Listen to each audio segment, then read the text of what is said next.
La corruption est un fléau qui freine le développement, la paix et la sécurité pour la République démocratique du Congo. C'est la sonnette d'alarme lancée par le gouvernement en marge de la commémoration de la Journée mondiale de lutte contre la corruption célébrée ce 9 décembre de chaque année en vue de venir à bout sur cet état de choses. Une croisade anti-corruption pour un nouveau Congo vient d'être lancée par le ministère de la Justice.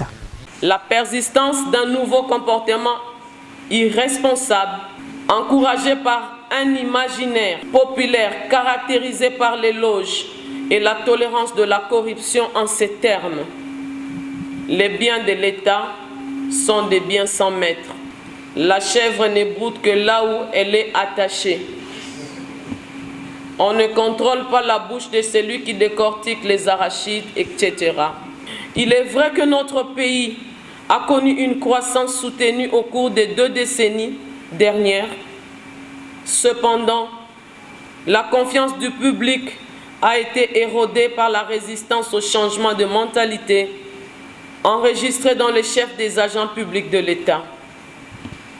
Dans cette perspective, disposer d'une fonction publique forte est une condition nécessaire pour toute société soucieuse de lutter contre ce fléau. La participation des uns et des autres à ce combat collectif contre ce monstre à plusieurs têtes peut se faire suivant le modus operandi de chaque catégorie socio-professionnelle.